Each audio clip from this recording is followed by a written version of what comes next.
Good evening, ladies and gentlemen, and welcome to beautiful downtown Grand Forks, the proud home of the University of North Dakota. This is the time and place for the Jobs Development Authority meeting. We'll begin with roll call, please. Weigel. Here. Wasowski. Here. Weber. Here. Lunsky. Here. Gavami. Here. Sandy. Here. Bean. Here. And Mayor Buczynski. Here. All present. We have a quorum. Ms. Dorstad, I'm still uploading here. Can you start us? Item number 1. Thank you. 2.1 contract award for Hive second floor remodel. Ms. Richards, thank you. Thank you, Mr. Weber. We were before this body in October requesting authorization to bid the remodel of the Hive across the street. At that time, we had a working budget of about $875,000 complete. Bids were opened at JLG's office on November 28th, and the recommended low bids, including alternate, now total $829,473,000, so we are approximately $45,000 under our projected budget. There was the apparent low bidder for the electrical portion of the contract on the 28th was Nate's Electric. However, further review showed that they had made a mistake and they have since withdrawn their bid. So even going to the second bidder, we are still, as I mentioned, under budget. We're asking for authorization to approve the contracts in the amounts listed under staff recommendation tonight. Without approval, we'll get the project underway, probably start construction in January. Hopefully that will wrap up in April, May, and it'll be ready for occupancy in the May-June timeframe. We have got letters of intent from 3 tenants, and so once we get construction actually started, then you'll be seeing staff coming forward with lease documents for your approval in the new year. With that, I'll certainly stand for questions. Very good. Thank you, Ms. Richards. And if President Sandy were here, he would remind me to open the public hearing on item 2.1. Does anyone wish to speak to this item? Hearing none, we'll close the public hearing. JDA members, questions or comments? I move approval. Have a motion from Ms. Wasowski, second from Mr. Gavami. Any further questions or comments? Hearing none, all in favor signify by saying aye. Aye. Aye. Opposed, same sign. Motion passes. Item 2.2, funding request, Red River Regional Council, a rural housing study. Ms. Richards. Thank you, Mr. Weber. This item and the next one both deal with Region 4 issues. The first one is a regional housing study that is primarily rural in nature. The Growth Fund is being asked to contribute to that because we are kind of the regional center, and as we've discussed before, if the communities around us do well, we do well. The motion was not unanimous, but following significant discussion and a presentation by Lisa Rotvold from Red River Regional Council and Red River Chodo, or Community Housing Development Organization, the Growth Fund Committee did just a few minutes ago authorize proceeding with the requested $5,000 contribution. Very good. With that, I'll open the public hearing on item 2.2. Does anyone wish to speak to this item? Hearing none, I'll close the public hearing. Ms. Richards, our city does better when the whole region does better. We have this regional responsibility, and sales tax is an important part of our revenue, generated not just by property owners and citizens of Grand Forks, but by people from throughout the region. Do we have any questions or comments on item 2.2? Comment. Comment from Ms. Wasowski. I guess I really just think that, the small towns and townships that are within Zone 4 that actually want this study done should be the ones that, help them get over the finish line for the $85,000. I can see, some of our tax dollars are already going there with the Grand Forks EDC and the Grand Forks Housing Authority. So I do think that some of the other communities should pick up the remainder. Very good. Thank you, Ms. Wasowski. And this study is about housing, but housing is also about workforce development. Many people who work in our city and help our local economy come to us from the larger region. So regional housing is a workforce issue for our community as well. Any further questions or comments? Ms. Lunsky, please. Can you give us a brief summary? I read what was enclosed, but the housing study, what's the end plan, I guess? Well, it's kind of a three-part undertaking. There will be data collection.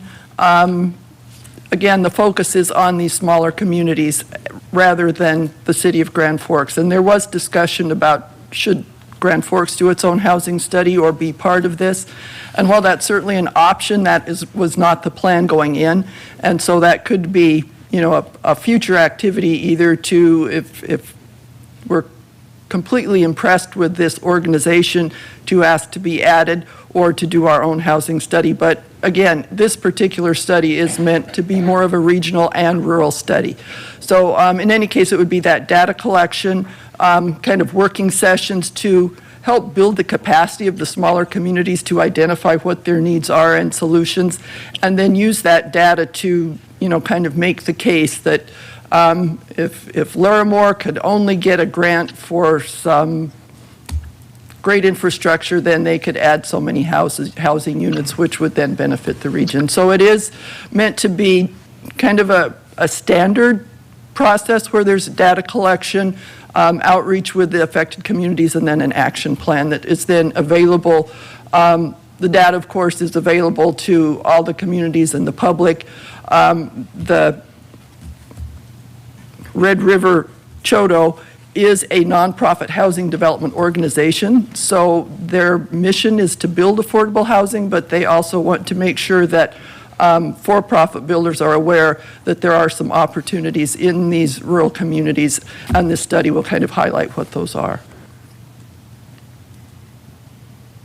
I hope I answered your question.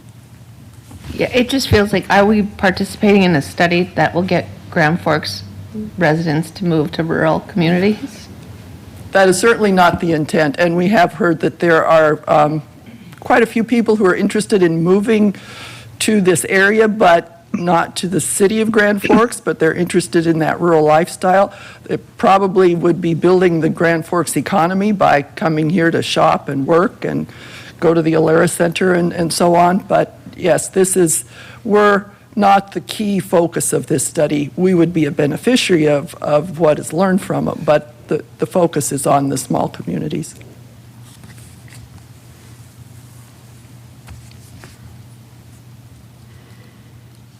I spoke to great length about this and my support for this. I think that there could have been maybe other ways, maybe the county could have been more directly engaged, but at the end of the day, if someone wanted to go back to the growth fund, they could hear my discussion, but I would move approval.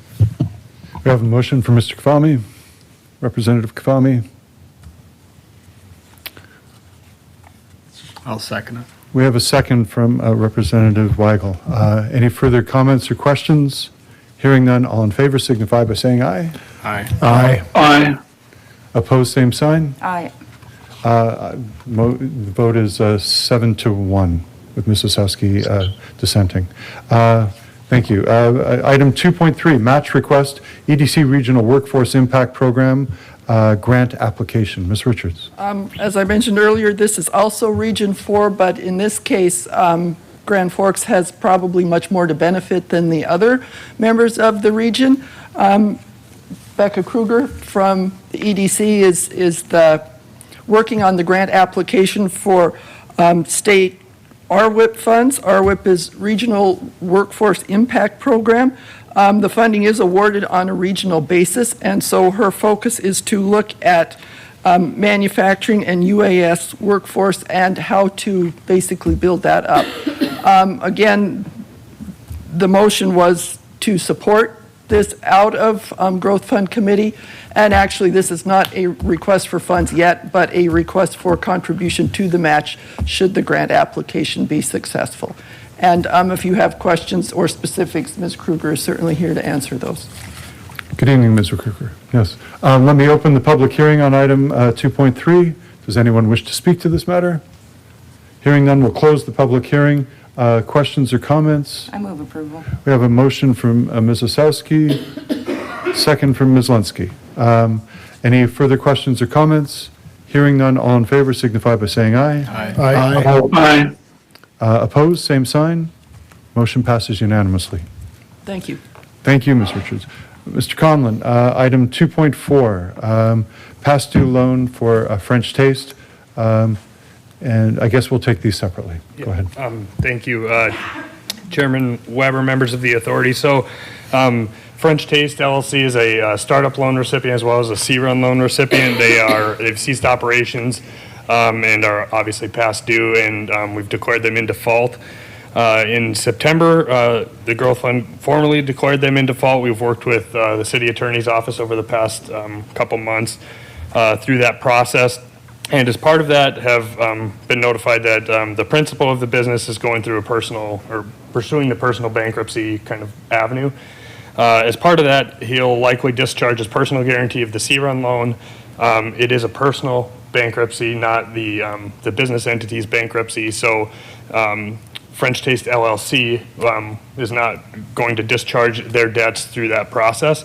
But it's there are no assets either with the principal or through the LLC, so it's exceedingly unlikely that we'll realize anything or collect anything as part of that process. So because of that, it doesn't make sense for us to carry these on our books as receivables anymore, so we want to make sure that we get your authorization to, I mentioned this at the Growth Fund Committee meeting a bit ago, but kind of colloquially, I should have picked a different word, colloquially, write those loans off as in the sense that we don't want to carry them on our books as receivable anymore, but want to make clear that we are not discharging or forgiving any of the obligation of the LLC to make those or to pay those loans should they, for any reason begin operations again under that LLC. So our recommendation again is to just declare those loans as uncollectible at this time and no longer carry them on the books as receivable.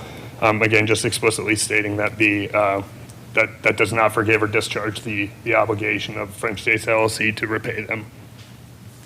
Happy to stand for any questions. Very good. Thank you, Mr. Conlon. We'll open the public hearing on item 2.4. Does anyone wish to speak to this? Hearing none, we'll close the public hearing.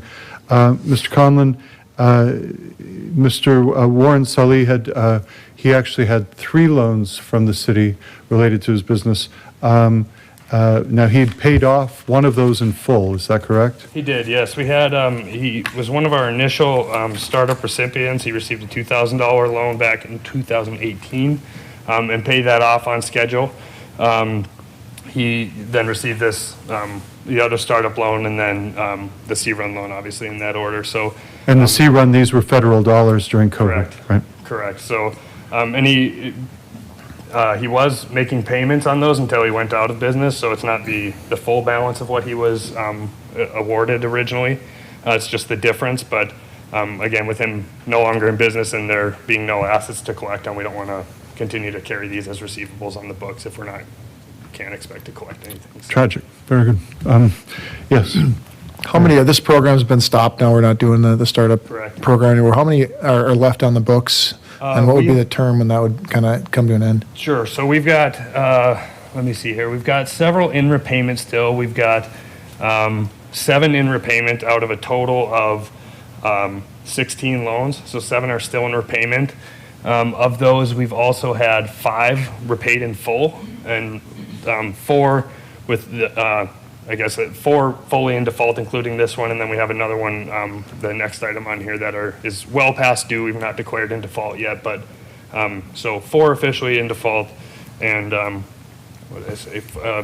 5 fully repaid, or 4 fully repaid, and then the remainder in some stage of repayment now. Okay, We're not doing any more. yeah, we can get an update on that, maybe an email out, kind of explain that when you get a chance. Thanks. Yep, no problem. I move approval. We have a motion from Ms. Osowski, second from Mayor Paczynski. Any further questions or comments? Yes, Ms. Linsky, please. When these loans are paid back, will this program possibly become open again? I think, so we recently went through that growth fund kind of strategic planning process, where I think we highlighted that, certainly startups and younger kind of locally headquartered companies are something that we want to support. Obviously, we want to see success. I think there's an openness, I gather, from that process to exploring different ways to do that. I think we went through this process and kind of, especially recently, we've seen kind of maybe the downside of our previous approach in going through a loan program structured this way. But we did go through that process, and since we started this loan process, there are some other private resources that have kind of become more available to kind of help fill that need, we hope. In fact, we've kind of been steering folks towards that have called and, looking for guidance on business things and things like Dakota Business Lending out of Fargo and those types of things. There's other resources, I guess, that we've kind of tried to steer people to. But in terms of this program as is, I don't believe we have any intentions of reopening it as is. Thank you. Any further questions or comments? We have a motion on the floor. All in favor signify by saying aye. Aye. Aye. Opposed, same sign. Motion passes unanimously. Item 2.5, past due loan, Coles Detailing. Mr. Conlon. Yes, thank you, Chairman Weber, members of the authority. So Coles Detailing, as I alluded to, is another startup loan recipient. Now about 12 months past due on their loan payments. Kind of in keeping with, I guess, what's become standard growth fund policy is we have been communicating with Mr. Cole, gone back and forth, kind of trying to guide him through that process of working with the SBDC to develop a feasible workout plan, a restructure proposal based on some analysis of their books, how their business, how things are doing, and leveraging that resource that is the SBDC. Over the past several months, somewhat of a cycle has developed where a meeting with the SBDC will be scheduled. He'll be unable to make it. We'll need to reschedule and kind of repeat. That's occurred for the past several months, and we've just not been able to, or he's not been able to have that meeting with the SBDC and develop I guess what our thought would be a fully kind of fleshed out, thorough restructure proposal. We set a deadline in October of basically November 27th. That'd be our deadline to have a proposal from the SBDC and Coles Detailing brought to the Growth Fund Committee in this body by the end of the year. He wasn't able to meet that deadline. What we got and what's attached to your staff report is the sort of informal email, I guess, specifying a $250 a month payments until summer of 2024, at which point $500 monthly payments could begin being made. Staff obviously has not had no due diligence has been done on that request, and it has not been produced, I guess, through that process of going to the SBDC. So what our recommendation would be, what staff's recommendation would be, is to kind of continue down this path of declaring the loan formally in default. We'll work with the city attorney's office to kind of begin that process. And as I understand, we'll continue to encourage Mr. Cole to work with the SBDC if we are provided with a more thoroughly kind of thought out restructure proposal, again, produced in consultation with the SBDC. We'll gladly bring that request back to this body for consideration. But we just want to, I guess, apply some pressure and drive this towards some kind of resolution. So happy to stand for any questions on that. Thank you, Mr. Conlon. I'll open the public hearing on item 2.5. Does anyone wish to speak to this item? Hearing none, we'll close the public hearing. Questions or comments from Mr. Conlon? Move approval. Have a motion from Mrs. Sowski and a second from Mr. Weigel. Mr. Conlon, before we vote on this, it's always sad, but these both startup loans and C-run to COVID federal dollars. Startup was designed to encourage entrepreneurship, the development of small businesses in our community, relatively small loans. So there was always some anticipation that we might see some of these not be successful. But just before the meeting, you came up and gave me this nice pen and had me sign some papers. Those papers were, we talk about loans that go into default, but what were the papers that I signed? I had just Not that I don't know, because I know what papers I signed, but could you cover that for us? I believe I had to sign two satisfactions of mortgages for a company's previous FlexPace loans. I think one was in $150,000 range. I want to say the other one was in the $60,000 range. So they had repaid both their loans in full over the past several years, and this just satisfying our claim to their mortgage. So. Very good. And it makes sense that we don't talk about those because there's no action required from us, and we're all very busy. But we do talk about the ones that go into default, much smaller loans, the ones that have been repaid we didn't get a chance to talk about that. So thanks for mentioning that. With that, are there any further questions or comments? Hearing none, all in favor signify by saying aye. Aye. Aye. Opposed, same sign. Motion passes unanimously. Looking for a motion to adjourn. Adjournment. Ms. Osowski, second from Ms. Lunsky. All in favor signify by saying aye. Aye. Please adjourn. Thanks.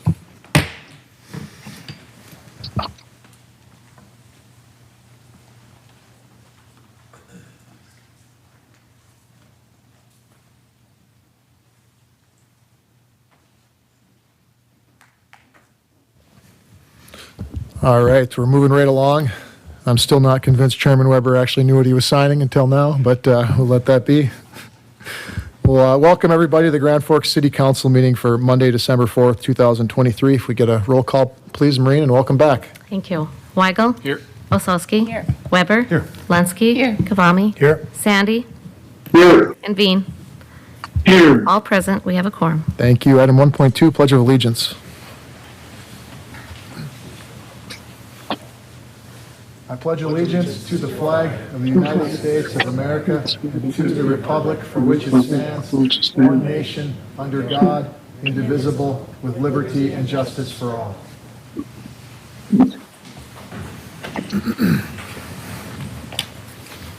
All right, item 1.3, Mayor's announcements. Just one announcement today. We did have a second meeting with the Air Expansion Committee. It was a very good meeting. I think we've clearly identified the need in the community. So one of the next steps, we're going to be looking at kind of a fly local campaign. That'll be one piece of it to ensure that we're filling up the planes that we've currently got and try to help drive the prices down. But secondly, there's some options which I had mentioned last time that we want a little bit more due diligence on. So over the next quarter, or here coming up in Q1, we're going to be looking at hiring an air expansion expert. So we'll go through the RFQ process, get someone that can, ultimately guide us in the direction to have the best path forward. So I think we've identified the need, but we need to know, what that path forward is. And I think we've got some good options. So that'll come once we get a proposal. We'll have that back in front of council probably mid to later part of Q1. So I want everyone to be aware of that. But a very productive meeting, and I think we're moving in the right direction, and we've got good support to get there from the business community and from leisure travelers. So lots of progress there. That's all I've got for announcements. So we'll move on to 2. Awards, presentations, appointments, and proclamations. There are none this evening. So we'll move on to 3, public hearings and second reading of ordinances. 3.1 is the public hearing on amendments to CDBG Consolidated Plan and Annual Action Plans. All right, we will open the public hearing, item 3.1. Anybody here to speak to item 3.1 this evening? Please step forward.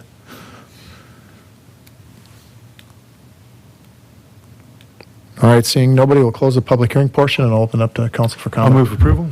A motion to approve from Vice President Weber and a second from Mr. Kavami.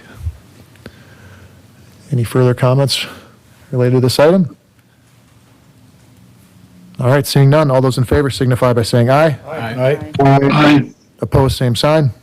Motion carries unanimously. All right, that's it for item 3. Move on to item 4, citizen comments as they relate to action items. Ms. Lundmark, any comments? I have one, Colette Eisminger. It's related to item 5.6. All right.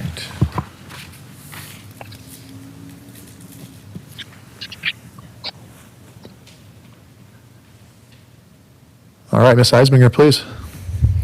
Hi, thank you. I'm Colette Eisminger, Executive Director of the Grand Forks Senior Center, 620 4th Avenue South. I'm here in support of the $190,000 set aside for the Senior Center Addition project.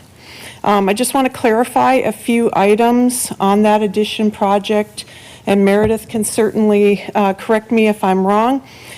First, this project did go through the competitive bid process in 2020 and was ranked as the first alternative. Later in the year, the corporate center was to be sold, and some of the proceeds had to go back to the CDBG fund. So the city took the first alternative project, which also was a city-owned building, and that's kind of how the project got started.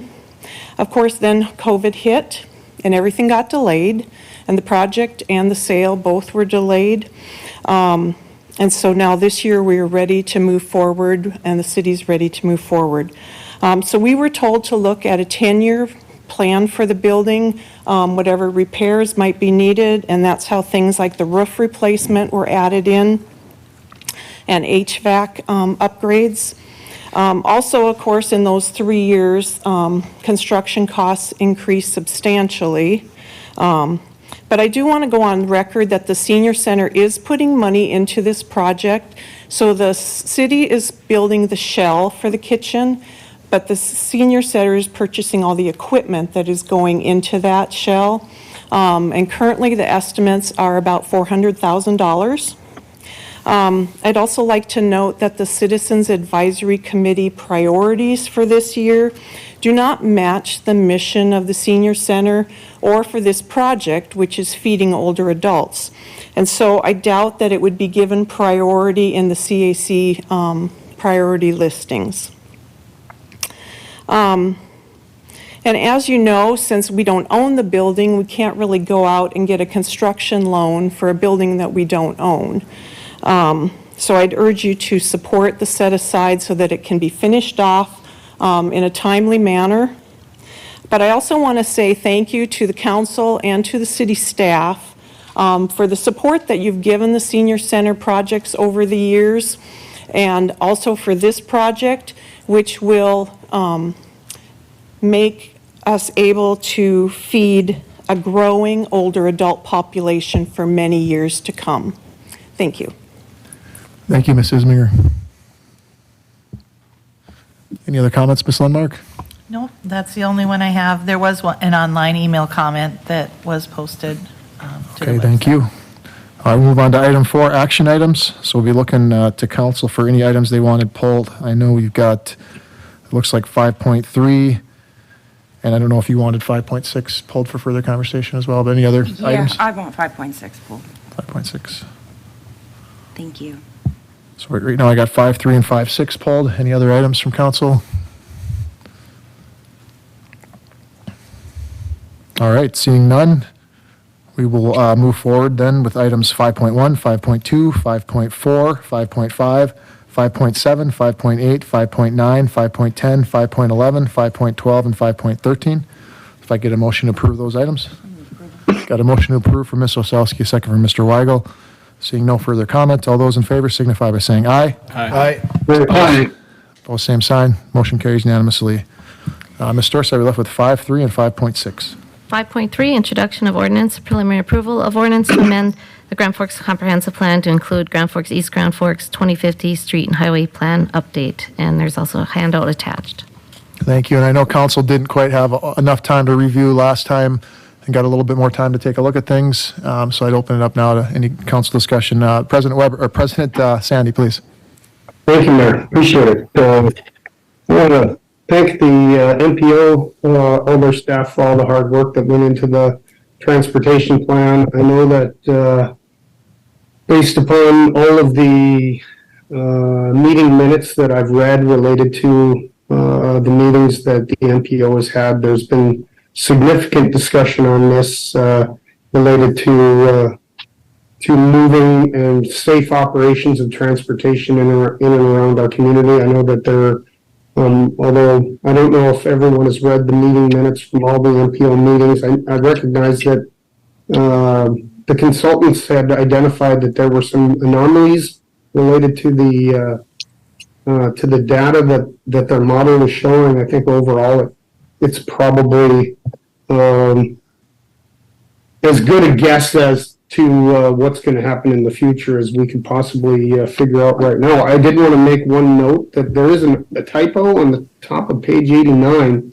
And there's a date range from September 1st to October hashtag, which I'm sure that hashtag is actually supposed to be a day, so that will need to get cleaned up. I have a couple quick questions.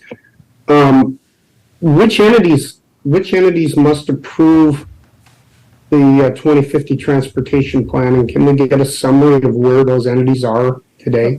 We have Ms. Kubik, if you can take that, that'd be great. And then, I don't know, John, if we get a little more volume in the house here, having a little trouble hearing President Sandy. Thanks.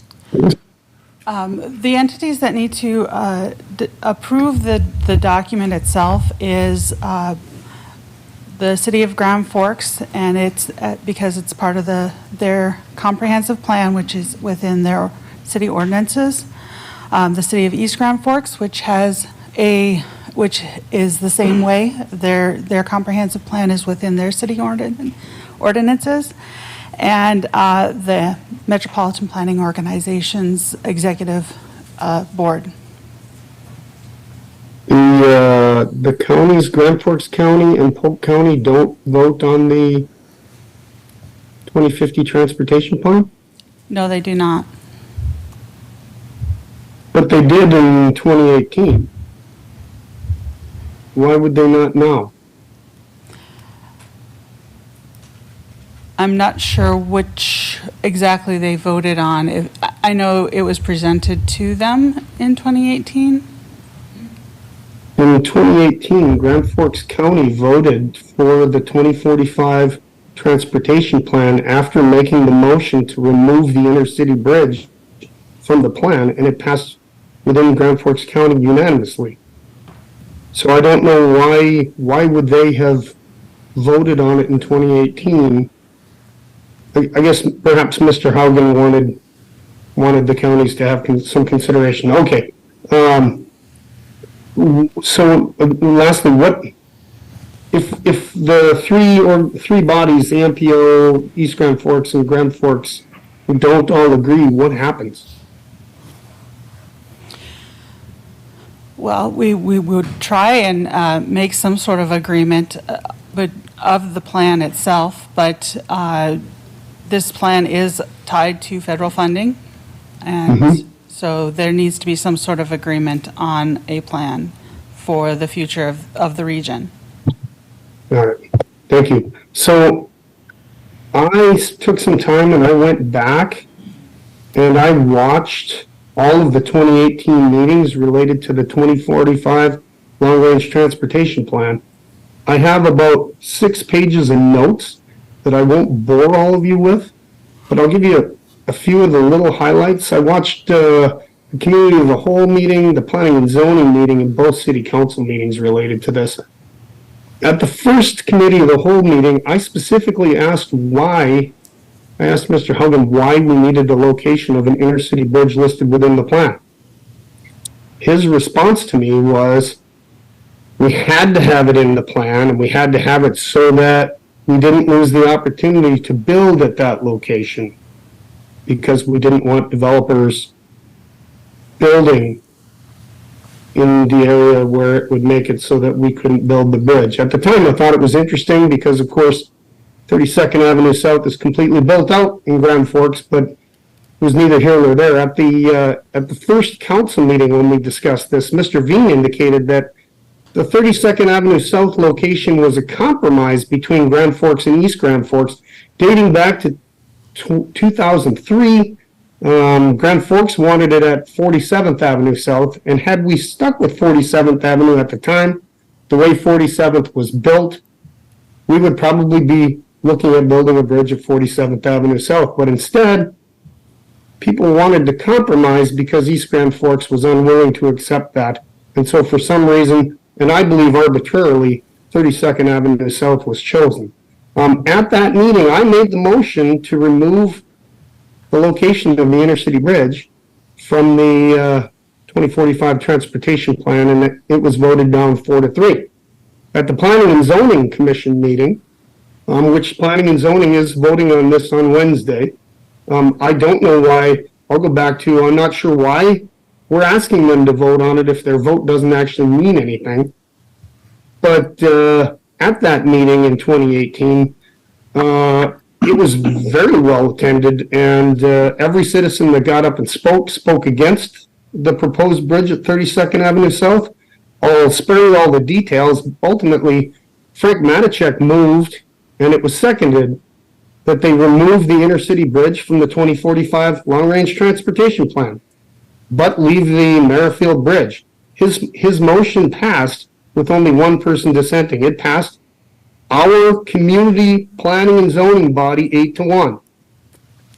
Ultimately, the recommendation then came to the final city council meeting. At that meeting, Lisa Simonson got up and spoke. There were many people that spoke.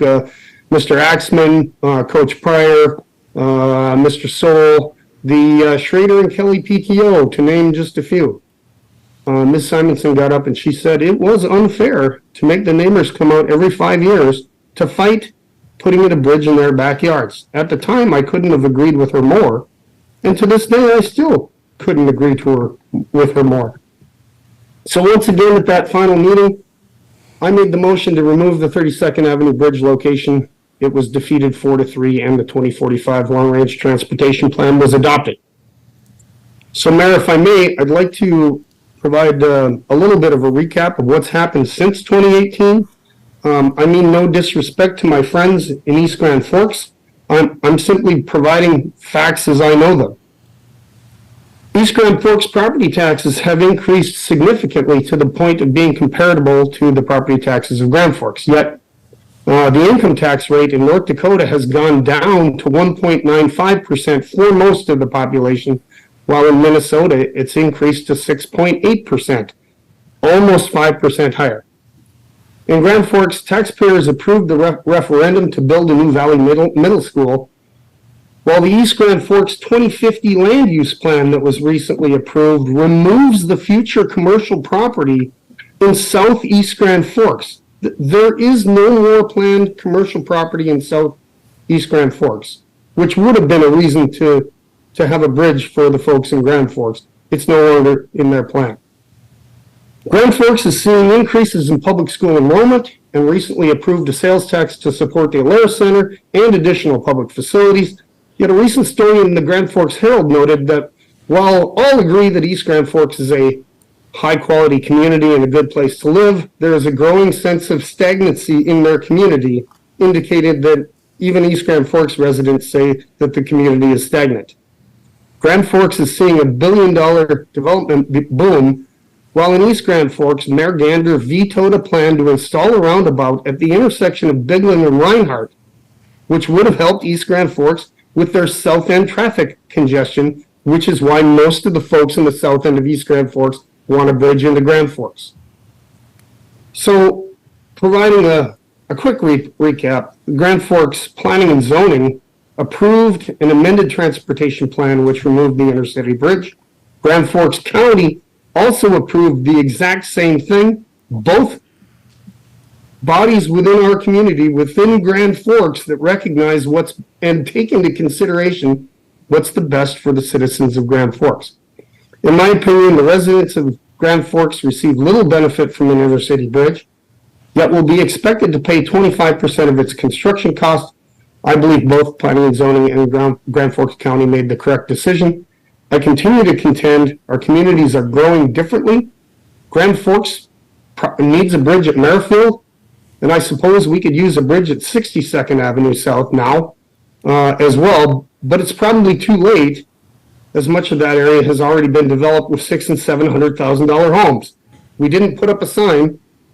There's no sign anywhere in Grand Forks that says that we're going to put in a bridge. Therefore, due to politics, personalities, historical development, and the fact that our communities are growing differently, I do not believe we will ever agree on an intercity bridge location. As such, I once again make the motion to remove all reference to any intercity bridge between the Point Bridge and 47th Avenue South from the 2050 Long Range Transportation Plan. I will move approval with that amendment. I think we should use this as an opportunity to notify North Dakota and Minnesota DOT, Polk County and Grand Forks counties that the Merrifield Bridge is our priority and we should work together to get it done. I also think that we should take a very close look at the Phoenix Elementary Safety Recommendation Plan, the study, and we should implement the safety procedures as quickly as possible, even if it means changing our construction priorities. Thank you, Mayor. I second Mr. Sandy. Thank you, President Sandy. We have a motion and we have a second. And I think there's obviously some very valid points. I mean, Merrifield, I think there's been a conflation of the two. We've constantly talked about two bridges, and we need to get one bridge done. I've always been a large advocate for Merrifield Road, and I think this sends a signal that it's time to go that route. Those are my personal thoughts. Can we open up, let's open it up to council here for any further discussion on that matter. Ms. Lunsky, please. So we recently are doing a study with Grand Forks, East Grand Forks, and the two counties. I don't understand why we're not waiting for those results.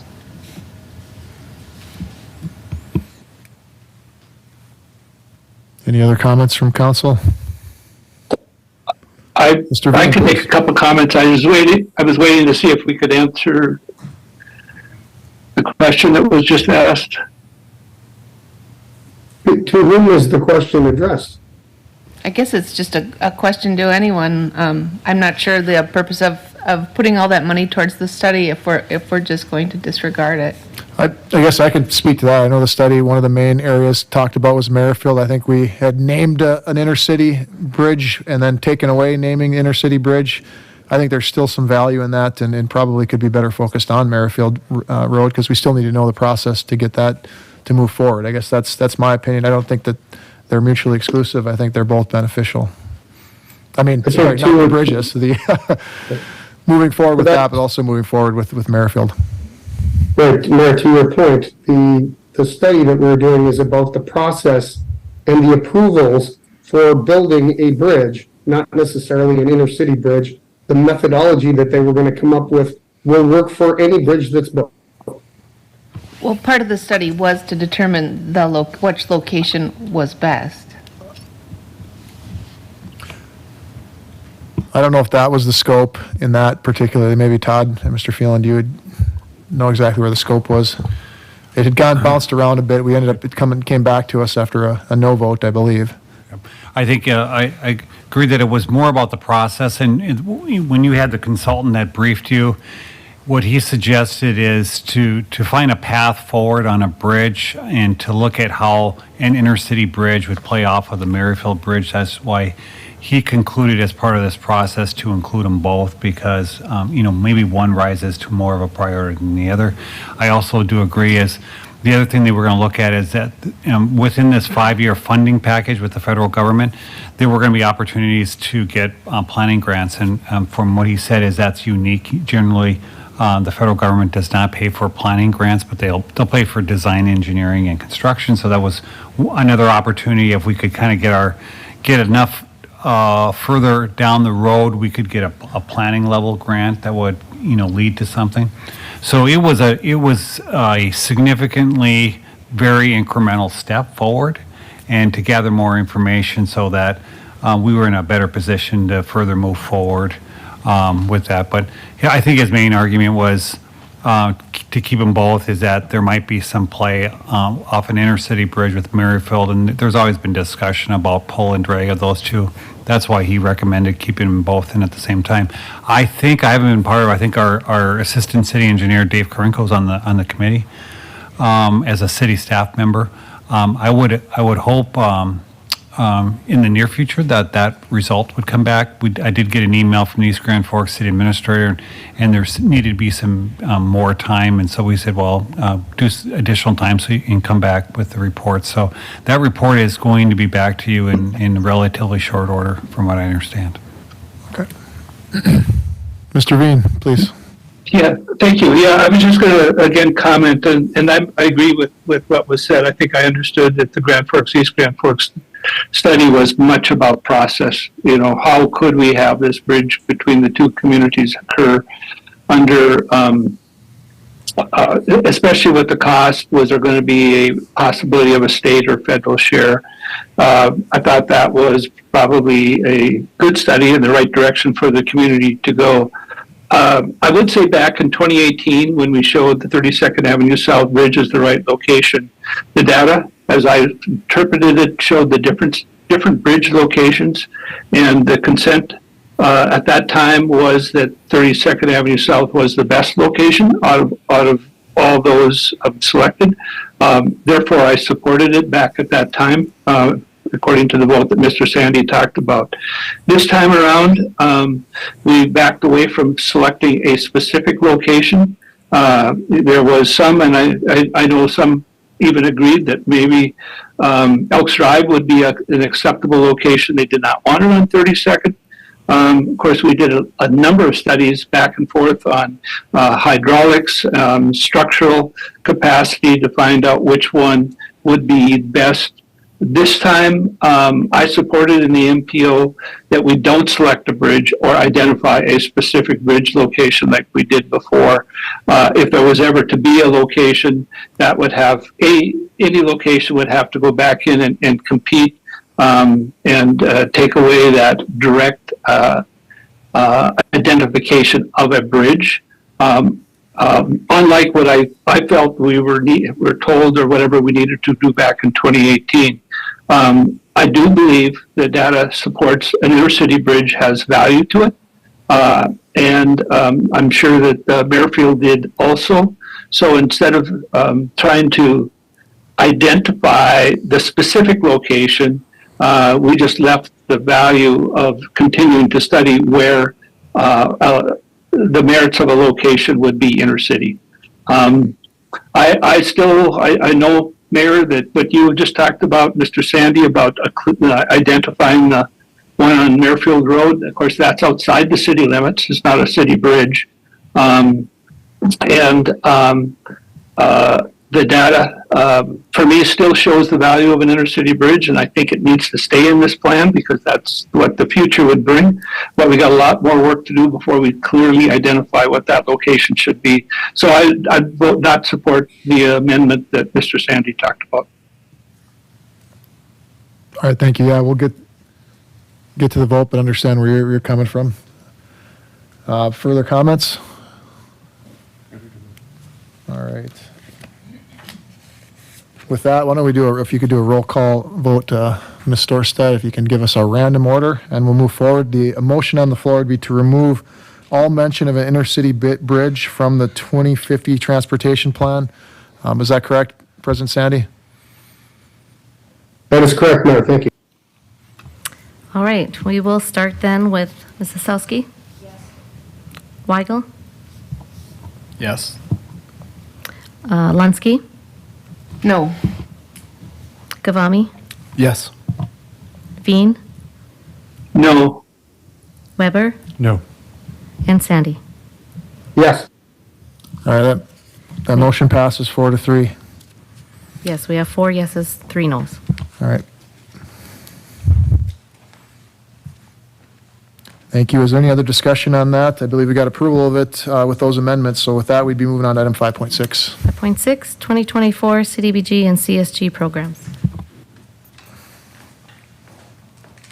All right. Ms. Richards, I know you're up there. Did you have a particular question on item 5.6, Ms. Osowski? I just want to make sure I know what I'm voting for, I guess. Are we voting for the compromise? Is that what we're voting on? Ms. Richards?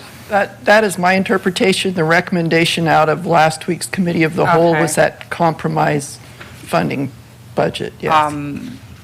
I mean, I guess it's a compromise, but I hope that we take care of the senior center. And I mean, we own the building. We're going to have to pay to fix it anyways. Like that wonderful lady was saying, they can't even get loans to do maintenance on these buildings. I'm not 100% happy with the compromise at all, but I guess it is what it is. So, thank you. Can you restate? Yeah, someone could restate what the Meredith, compromise I is. think if you can restate the compromise. So Sure. I would first talk about, does the compromise fill the gap for the senior center? And then further, we talked about adding additional funds into the larger pool. And then since last Monday, we also talked about a funding source, identify a funding source, if you could hit those 3 things. Just a real quick recap.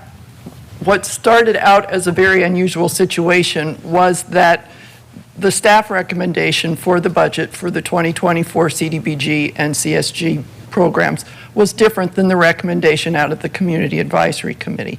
And the point of contention was staff's recommended budget had a set aside of $190,000 to add to the funding that was already granted to the Senior Citizen Association's application for 2023 to do the addition to the building. CAC did not really have a problem with that project, but just felt that since they had received funding on a set-aside basis in 2023, the pot should be completely competitive. And so that was the difference in the recommendation, was that staff recommended the $190,000 set-aside. CAC recommended that that set-aside be included in the competitive pot. When it came to the committee of the whole, a compromise motion was made that would reduce the admin budget from 105 to 55,000 and put that additional 50,000 into the competitive pot, leaving the set-aside intact, but creating more money for nonprofits to apply for. There has been no public input on this other than, the people directly involved. And in terms of that $50,000 conversion of admin to project money, that $105,000 that was in the budget is the maximum that HUD allows us to use for admin, so that's what we always put in the budget. But if the staff costs would exceed that $55,000 that's in the budget, there is money in Fund 5996 staffing that could be transferred to 2199 activities, which is where the CDBG program resides. I hope I didn't get too jargony there. So to be clear, the senior center would be funded at the full amount at the $190,000 under the compromise, which I think is what you were looking for. And the risk is really some of that admin expenses may exceed that, which the city would bear through the 5996. Correct.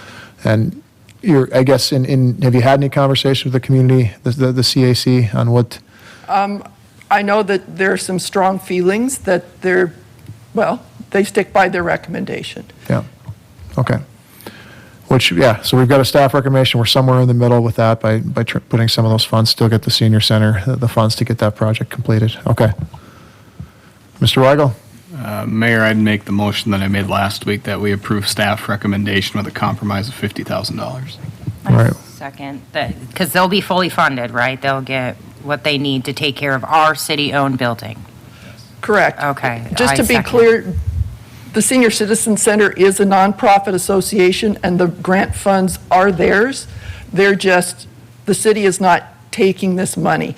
The Senior Citizen Association is a 501c3 nonprofit. They requested the funding to make improvements to the building that they have occupied for 50-some years. It is very unusual that the city is the landlord. How that evolved when the building was built in the 70s, I'm sure it made sense at the time with urban renewal and HUD. But I just want to be clear that the Senior Center is a nonprofit, like all the great nonprofits in our community. And from the staff point of view, any additional funding that's available to the nonprofits in that competitive pot, that's great. They do great work, and there's never enough. Are they the only nonprofit that specifically deals with our aging community? I believe that they're the only ones that have that as their sole mission. We have provided funding to other nonprofits to do programming directly related to the elderly. In the world of HUD, senior citizens are considered a presumed benefit group. They're somebody that senior citizens are eligible for HUD funding without having to verify their income. So it's readily fundable with HUD funds. Thank you. So I believe that was a motion from Mr. Weigel, a second from Ms. Osowski. All right, further comment? If I Mr. Weber, may, please. Mr. Yes, Mayor. please. First of all, Colette, thanks for the important work you do in our community. We do have, this is an important population that's going to need your services, and the work you're doing will serve them for a long, long time. Ms. Richards, it's unusual for staff to have a different recommendation from the CAC, but the fact that we're talking about a difference between their recommendation and staff recommendation, the fact that we're talking about a compromise, makes it sound like one group is getting everything and the other group's getting nothing. In fact, the competitive bid process is probably getting more money this year than they will ever get in the foreseeable future. This is a result of a windfall from some old, the sale of buildings that were purchased back in the period directly after the flood. So this is not a win for one group and a loss for the other group. It was already a compromise crafted by yourself and your office. And one of the things that I hope does not happen from this is that the good citizens who give their time to the Citizen Advisory Committee that advises on CDBG, that they feel discouraged by this because this is an unusual situation. And with that, I'm ready to vote, Mr. Mayor. Thank you. All right. Thank you, Vice President Weber. Mayor? Further comments? Yes, please, Mr. Veen. Yeah, I just want to make sure I'm clear. The motion that Mr. Weigel said, that's not the compromise motion, right? It is it would be the compromise motion. We're adding 50,000 of that, not from the Okay. senior center money, but from the administrative money that's set aside. If you look, in the packet, it would be out of that 105. Yeah, Yeah, so that is, aligns with what the compromise was. that's correct. Thank you. Thank you. In fact, even with the compromise, 80% of the available funds is being directed towards the competitive bid process, roughly 80% or more. I can't do that math in my head, but It's I'll something. trust you. I think it's 82.6 this way. Yeah. Yeah, and I think we appreciate the work of the Community Advisory Committee, but ultimately the elected officials have to, take ownership of what gets passed here. So we have a motion, a second. Any further comments? All right, seeing none, all those in favor signify by saying aye. Aye. Aye. Opposed, same sign. That motion carries unanimously. Thank you, Ms. Richards. That would complete item 5, action items. So we move on to 6, information items, which there are none this evening. So we move on to 7, approval of minutes and bills. 7.1 is the vendor list and engineers' estimates. All right, do we got a motion to approve? Got a motion to approve from Ms. Osowski, second from Mr. Kavami. Seeing no further discussion, all those in favor signify by saying aye. Aye. Aye. Same sign. Motion carries unanimously. And 7.2, the minutes from July 17th. As is, Mr. Mayor. All right, we have a motion, as is, from Vice President Weber, second from Ms. Osowski. Any further comments on the minutes related to the minutes of July 17th? Seeing none, all those in favor signify by saying aye. Aye. Opposed, same sign. Motion carries unanimously. All right, item 8, citizen comments that are in general in nature. Do we have any comments this evening?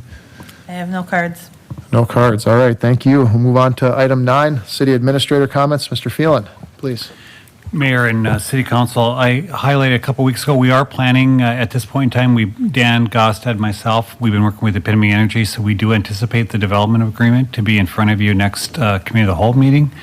We also anticipate having something called an inducement agreement so that the city of Grand Forks would be a conduit for, I'm going to call them industrial solid waste bonds of up to $125 million of their, around $420 million facility. They're going to ask the city of Grand Forks to be that conduit. Not, we won't hold the debt similar to Altru, but there'll be solid waste on debt. So that'll be in front of you. The other item is we talked about the 3/4 cent sales tax. And after tonight's meeting and the votes officially approved, we're going to plan to provide an update regarding that project. We know there's some urgency on some of those facilities, so I'll just give an update on some thoughts on how to move forward with architectural services and engineering services and construction management. So all those things to move the project forward. Mr. Gostad and Maureen and I will bring some ordinance changes for the continuation of that sales tax. We'll bring in the Altru agreement to name the complex ask for your approval on that. There is that parcel that Keith Thanks Jr. owns. We are going to ask for that approval and that purchase so that we'll own that whole area as part of that complex. And then finally, the Park District is interested in operating the facility and would like to team with us as part of moving forward with the capital part of the project. So we'd bring forward some sort of letter of agreement that they intend to work with us and to operate that facility. So we'll add them to our team as part of the. So those are all the various items that would we'd initially brief and kind of give you a timeline and other things that will come your way. So it's kind of an exciting time. Not often does the city of Grand Forks get to work on a fun project. And so this is, I'm going to call in the fun category. So it's kind of exciting. The other thing that Mr. Gotts and I were working on is this Beacon by Epic. And so as you recall, there's a public event space that's in the midst of that facility. The intent is to complete that next summer and get it open by next fall. There are some, we're going to have a meeting tomorrow and they would like some amendments to that development agreement that the city council has approved. And so I think we've reached a critical point of kind of seeing where the project is and what we need to continue to move the project forward. So we'll know more after tomorrow morning, and I suspect whether we agree or not, we're going to have to bring something forward for you guys to have a further discussion on that. The other thing I haven't followed up with, but this is the time of year, every 6 months we bring the NPN letter of intent back. And so I have not spoken with Larry Mackey of NPN yet, but I will follow up with him, have conversation to see how things are going, and is he going to ask the city council to approve that letter of intent. And so I just looked at the date. I think we're approaching 10 years of this letter of intent. So we've been at this thing for a long time. I guess I think of myself, I'm 10 years older. Oh my God. So we've been out there for a while. I just want to thank also the mayor with this air service that he's been leading. I think mayor at every one of our meetings, if not almost all of them, I suppose, this has been brought up as an issue in our community. So I'm thankful that the mayor took the initiative, got people involved, because it's come up at every meeting that one of the impediments for our growth and development. So talking to the mayor, is our plan would be to try to get some model RFPs, or RFQs, I should say, get those out on the street, notify various firms across the country that are really good at doing that, and hopefully get some response back. We would bring back that to city council. The mayor's intent is to use 2163 as a funding source. That's the city's economic development fund. So we would intend to bring back a firm with an agreement with a dollar amount to have the city council approve that through 2163. And I think, Mayor, we're looking at trying to get this back to you in the January, February timeframe. So that's another urgent issue that we're working on with that. So with that, thanks, and we'll have a kind of a full plate for you next week, Monday. Thank you, Mr. Phelan. Move on to item 10, mayor and council member comments. Mr. Weigel, any comments this evening? No, thank you, Mayor. Thank you. Ms. Osowski, any comments? No, thank you, Mayor. All right, Ms. Lunsky? Mr. Cavani? No, thank you. All right, Mr. Veen? Nope, nothing. All right, Mr. Weber, we're on a good roll here. Vice President Weber. Sorry, there it went. Just a quick congratulations to our Historic Preservation Officer, Susan Carhair, on the designation for the Chester Fritz Auditorium and the Bachhall Historic District to put those on the National Register. It's the kind of quiet, effective work that's going on behind the scenes all the time at City Hall. Thanks. Thank you. President Sandy, any comments? We can't, you gotta unmute. There you go. My apologies. Thank you. Just a quick one. Although I've asked these questions about the NPO a million times, I still never circle back and understand why East Grand Forks and Grand Forks get equal representation on the board that makes determinations on transportation and land use plans for our community when we're 7/8 of the population. In my opinion, I'd like to see Grand Forks at least have the tying vote in these issues. And then, to me, it only makes sense. Last thing, I'd like to see, in my opinion, representation of the city of Grand Forks on the NPO should all be elected officials. So I'd suggest changing the P&Z representative to another council member. We don't have to do that anytime soon. Ultimately, if the removal of the intercity bridge location makes it back through city council and passes, we already know that no intercity bridge is going to get built in the next 5 years. And so 5 years from now, if between now and then the NPO still thinks that that's a reasonable idea, at least we'll have given our counties a clear message that Merrifield is the way to go. And then the NPO, we can always vote on it in 5 years. When smarter people than me are on the council, they can vote on it and see what happens. Thank you, Mayor. Thank you, President Sandy. I do think you've taken a lot of work. I think we can thank President Sandy for some of his work on that. I mean, going back and reviewing all those meetings, watching those, I think you had a clear message, and appreciate the work on that. And I do think we're sending a message that, Grand Forks wants the bridge where we want it, and East Grand Forks may want it where they want it, but we need to be clear that our path forward is, at least tonight, has been clear on a vote of 4-3. So Appreciate that. Outside of that, we looks like we got some very great weather coming up, so hopefully everybody can get outside, enjoy the Greenway one more time. And winter is coming, so enjoy that 40-plus degree weather we're going to have the next couple days. With that, I'd be looking for a motion to adjourn. I move adjournment. Motion from Ms. Osowski and a second from Mr. Kavami. All those in favor signify by saying aye. Aye. Opposed, same sign. We are adjourned.